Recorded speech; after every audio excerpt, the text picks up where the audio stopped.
Yeah, I always do. I've done reviews this dark. I don't care. This is a reference.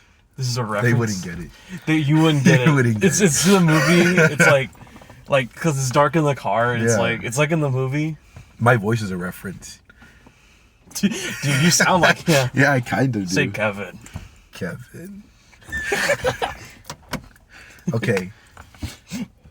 Well, we did a great double feature today. It was not great. That was a weird ass double feature. We went from Reservoir Dogs, one of the most like just dialogue driven. I really liked it. Really, I love Reservoir Dogs. It's dialogue driven. It's heavily entertaining. Yeah. Everyone knows what it is. Steve Buscemi carried that Steve movie. Buscemi, dude. Everyone's great in it. Everyone is great. Yeah, dude. There's so many just every character's just iconic. And then you jump to like Whatever the fuck this was. I don't know. I'm sorry for dragging you to it. No, it's okay. But at the same time, I think you enjoyed it. I really did. I love that movie. That was a lot. That was very interesting. It was. I feel like if I showed it to like anyone else, they would have been like, "That shit sucked." It's like I have a lot of thoughts, Yeah. but I don't know how to say it. Yeah, really. How do you start? Because like this fucking movie. You don't. You can't. You don't. You just go with it. All right. So the movie we're talking about is Skinamarink. I think so. I believe that's how it's pronounced. Yeah, I would know. assume it's Skinamarink. It sounds funny, but it's not funny at all. It's No. Yeah, no. Very, very unfunny. Yeah. As they say in the last 10 minutes of the movie, can we watch something happy now? Yeah. God. And I mean, I was like, dude, I'm thinking the same Yeah, shit. please. I want to go home and watch like. Let's watch Puss in Boots like right next to us. In the theater Yeah, over. dude.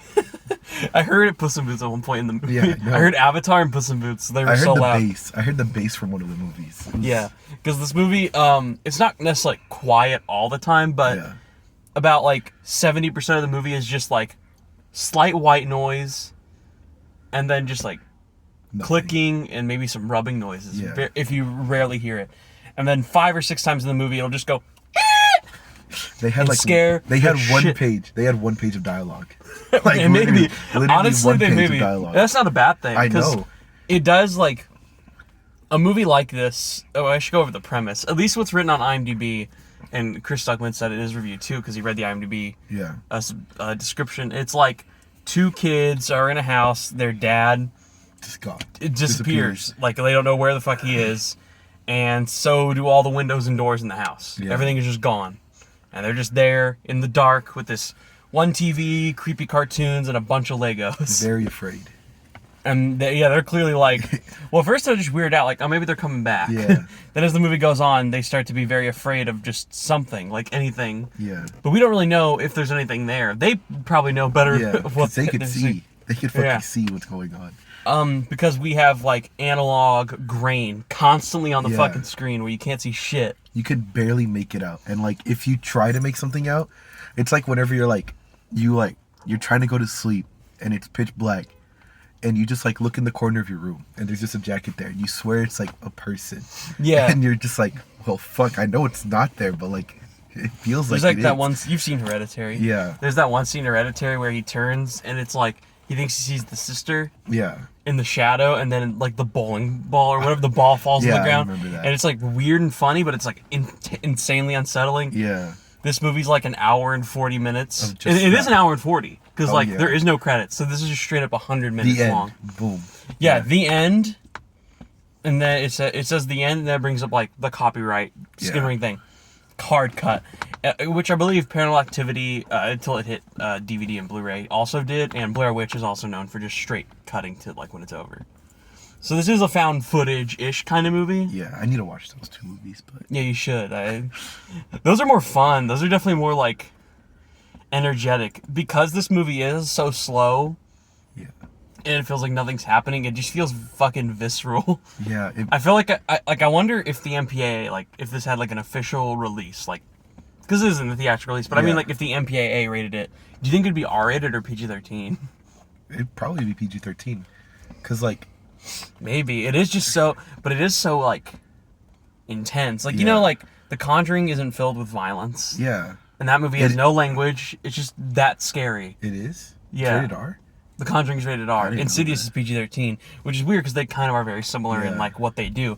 But one was just rated R simply for how like How scary. scary the imagery was, and I wonder like I mean, honestly, I could see that for this movie too, because like, it is just. It's all it's imagery. Unsettling.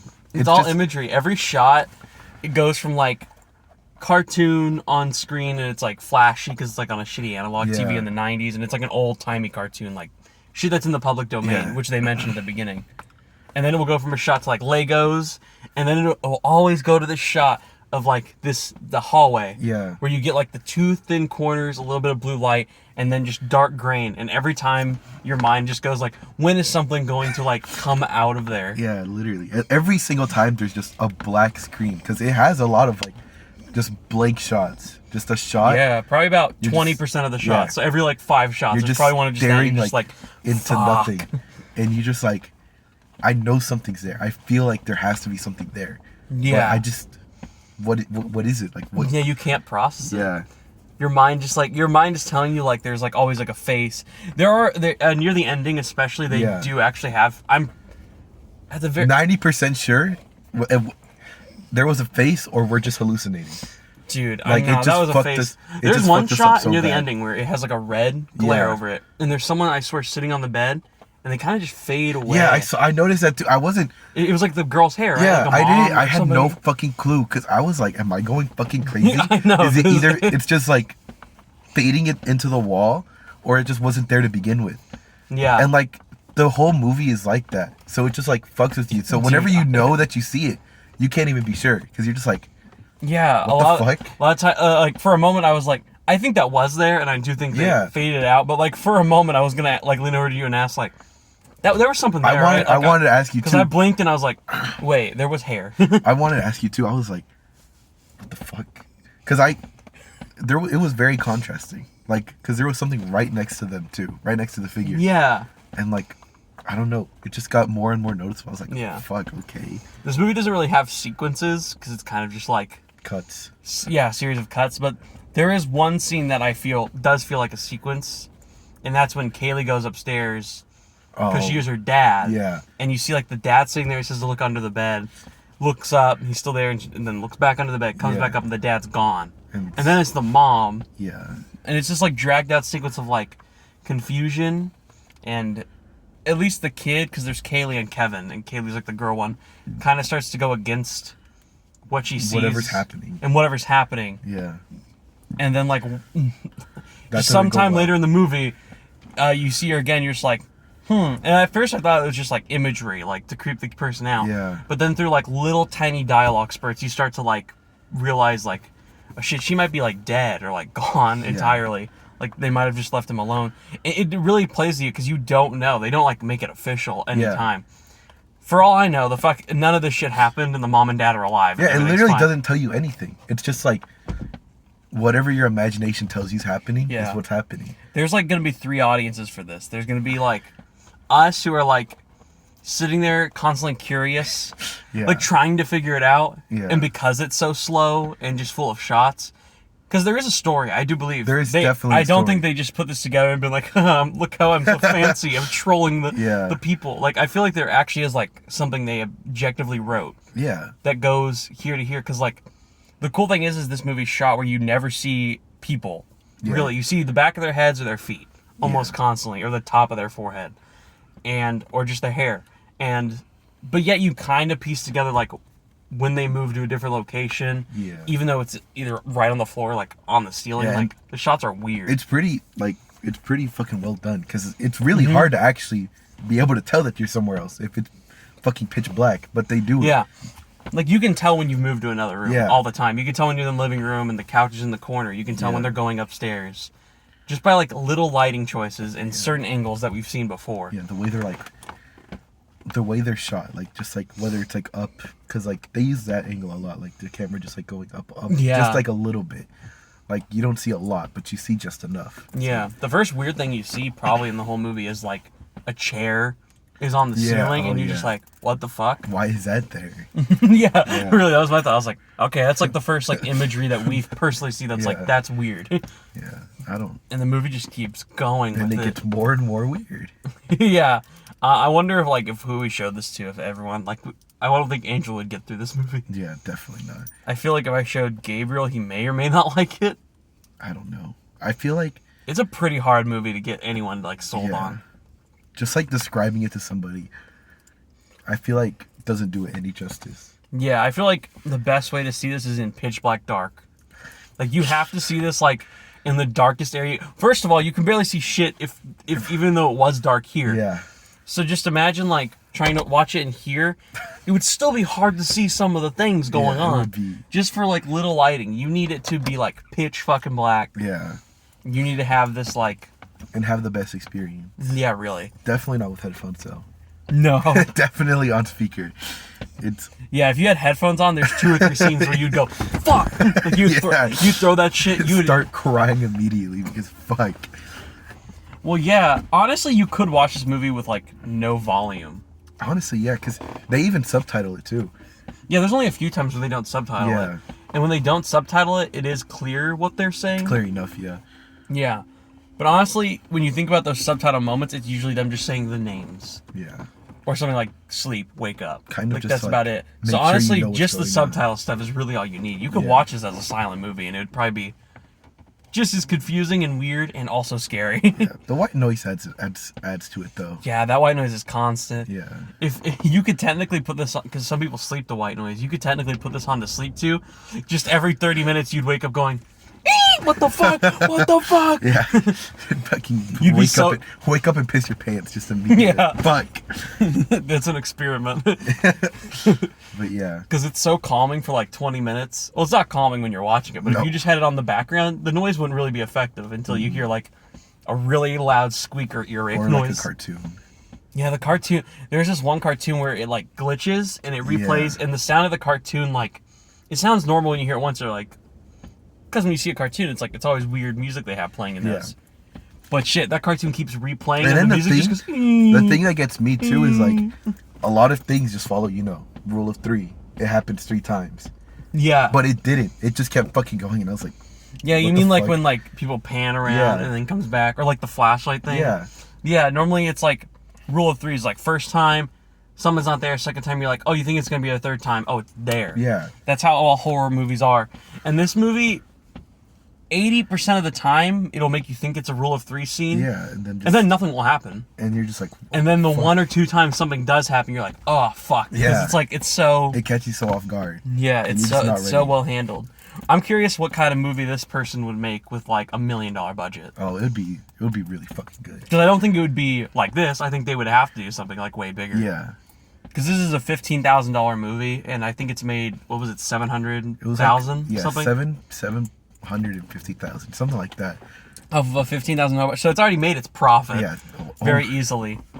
Apparently this like it went to a bunch of film festivals, and one was an online one, and then it got leaked online. Oh, damn. So, but yeah, we were reading about that. Yeah. And apparently like everyone on TikTok and Twitter was talking about it a few months ago. And that's what got the buzz for them to be like, oh, we could put this like in theaters. In theaters, yeah. For like a limited time, and then it will go to Shudder, which is a huge horror. Yeah, people love Shudder. Yeah, I've got Shudder recently. It's really cool. My brother has it. I'll be interested to rewatch this one when it hits Shudder. Definitely. I don't know if I could watch it on my own. I don't know how. Watch party. We're gonna have to do a watch party because. Yeah, we have to go to Angel's house. Definitely watching that by yourself would be the worst thing ever. Yeah, imagine going to, like in your bedroom, pitch black dark on your phone. Yeah, you're not gonna make it through the night. You're gonna kill yourself after that. Hell no. I feel like if we had like 4 people just vibing, trying to enjoy it. But then again, I don't think a lot of people will enjoy this. The audience score is at like a 40. Yeah. I could tell just from this audience, like when it ended, just by that guy's applause. I'm sure that was a fake applause. I don't think that guy actually liked the movie because he went, "Wow, that was great." He said that was fucking awesome. He was joking. I don't think he actually... I've been to a lot of these movies before. Like, I remember when I saw Hereditary at like 11 p.m. and everyone was just laughing at the movie when it ended. They went, "That was fucking dumb." And I was like, damn, bro. I was scared as shit. I thought it was a great movie. It's a great movie, yeah. Yeah. If people are... It's because mainstream audiences just don't like that shit. Shut up. I don't care. My battery won't die by the time this is over because we're almost done. Yeah. I would say go see it. Definitely go see it. If it's playing at a theater near you. It's in limited theaters. Isn't today the last day? No, I think it has throughout the weekdays. I just wasn't able to go on a weekday. This was my one chance to see it. Definitely, like, if you can. If you can, on the next 5 days that it's in a theater near you. This is definitely an experience that's worth it. Because I do think in a theater, it already is pitch black. Just hope you have a quiet audience. Yeah. I would if you had like an audience who's like constantly talking or, making jokes about it. full of the I don't want to be racist, but the black woman that always are like, oh no, you know what I'm talking about, the cliche. Okay, the cliche. now I know what you're talking about. The cliche black woman, and whenever you watch like a movie or a comedy, Yeah. you don't want like the Medea in the audience being like, oh hell no, fuck that, no, because that would ruin the whole. That would just derive the tension. Because it really did just have me on the edge of my seat the entire movie, just like holding on to my fucking little. Dude, I was like bag. this the whole time. Fuck. The entire third act of the movie, I was just like, like I didn't know when something was gonna happen. It's just so eerie. Unsettling. Yeah. It's so eerie. It's fucking weird. But yeah, I recommend it, even though I can't describe the film. It's very hard to describe. Yeah, I don't even know if you could really spoil it, because when you see it, you'd be like, what are they even talking about? Yeah. And then you'll see a shine, you'll be like, oh, maybe they were talking about that? Okay, Yeah. it's weird. Because, like, you can't really If I spoil had any pitch black. guess, I guess the house is, like, kind of conforming, it feels like that. And then first it loses, like, the parents, then we lose the windows and doors. Yeah. And it keeps, like, condensing as we kind of see it. But we also know that there is an entity of some sort that's causing, like, that has the ability to do, like, whatever. Anything it wants. Yeah. Yeah. The way Chris Stuckman described it as a creepypasta, it does feel accurate. Yeah. This feels like you could write a creepypasta around it. If there already is one, there might be something about It might this. be based off of something. But Yeah, I don't know. I wanted to look up, like, a video. I'm sure someone has analyzed it and figured out what it really means. Yeah. Or I want to hear from the director. I hope this gets a Blu-ray. Shudder movies, especially if they go to theater, like Do they Shudder do that? movies, IFC Midnight stuff, because there's IFC Midnight and Shudder, tend to get Blu-ray releases. A good chunk of them do. And I would love this release with a commentary. I would love to hear the guy who made it talk about this movie. That'd be really cool. I'm not usually like always into commentaries unless it's like a director or people I really like. Yeah. But like, because I don't know this guy at all. Obviously, he's not like a mainstream director. Yeah. I do want to hear what he'd have to say about this fucking movie because it is weird. I want to know his vision. I don't even know how to rate it. I don't either. It's so weird. It's like I had a great time watching it because I was so curious and creeped out. Yeah. But I also don't know if it was like heavily entertaining or something I want to rewatch often. Yeah. Like if I go back to this, I'm watching it one more time and it's done. Literally, yeah. Yeah, I don't think I could watch this again and again. Like it's not fun. It's not. You do just sit there like, ew, fuck, please. It's kind of like self-torture, but like in a good way, you know? Not like, you know? It's kind of like how you love like women to beat you. What do you call those people? Like the sexual masochist? No, not a masochist. Sadist? No, when you want like it's like a sexual thing when you want like women to come over and like whip you and shit. I don't know what the fuck you're talking about. What do you call those people? They like step on you and shit. It's, you know what I'm talking about. Yeah, Creepy people on the internet. I don't know what it is. I don't either. But you know, like Quagmire likes that shit. Okay. It's like that. Yeah. It's a good time. It's a good movie to watch, but you're not gonna have fun watching it. Yes. If that makes sense. It is kind of boring. Yeah. But at the same time, it's boring. It was always like keeping my curiosity. Yeah, you're always like thinking like, what the fuck is going on? Yeah, when I was saying there's 3 different types of audiences, there's us who get curious by it. Wanna know The what's other 2 happening. audiences are going to be people who walk out because they're just straight up bored. Yeah. And then the third are going to be people like us who were curious by it, and then it ends and they went, fuck that shit. Like that guy. I'm sure that guy who was saying, that was amazing. That was fucking awesome. I'm sure that guy hated it. So I liked it though. I was very interested in it the whole time. Yeah, I'm glad I watched this. You're welcome, David. Thank you. 10:20 p.m. showtime. It's like 12:30. What time is it actually? Yeah, 12:45. Damn, I gotta go home. I do too. Well, this is fun. That was fun. So see Skinamarink. I guess I reviewed House Party already. Yeah. And we talked a little bit about Reservoir Dogs. What's next? Skinamarink gets a Darvoot seal of approval. Yeah, if they had a poster for it here. You can't see it, but it's in there. This isn't drugs. No, it's drugs. These are not drugs. Oh, wait, you yeah, can they kind of can see it. Yeah, there you go. It's a sticker of his face. It gets one of those. Wait, hold on. I can get the... I probably should just pull one out and then Yeah, so they can actually see it. The bag is like kind of dusty or like something. Shut up. Don't ruin my bag. Fucking bag, bro. Beautiful. Yeah, you see it? Kinda. Fuck that shit. You can make sense of it. Guys, look. It's actually better. Yeah. See, darkness does help sometimes, David. Sometimes. And sometimes you don't know what the your fuck phone you doesn't see. have white, like just fucking white noise all the time. I'm gonna edit this review just with distortion and put a ton of grain over, and everyone's just gonna be like, "What the fuck are they talking about?" And I'm gonna be like, "I know. That's how I was thinking about the movie." All right, I guess like a 7 out of 10. Yeah, It was good. There. I do recommend it. I guess it would go like in my ranking. I don't know about for you. It'd probably be like my 3rd favorite this year. It'd go in the middle. Yeah. It'd probably go like above A Man Called Otto and House Party, but like below Missing and Megan for me. Probably right in the middle. That's cool. Definitely, yeah. What am I agree with I'll that. see you next week for Once Upon a Time in Hollywood. Yeah. We should review that. I want to review that. Okay. I think that'd be fun to talk about. If I get the chance. Popcorn. Popcorn. All right, popcorn. I'll end this review like how the movie ends. It'll just say the end on the screen.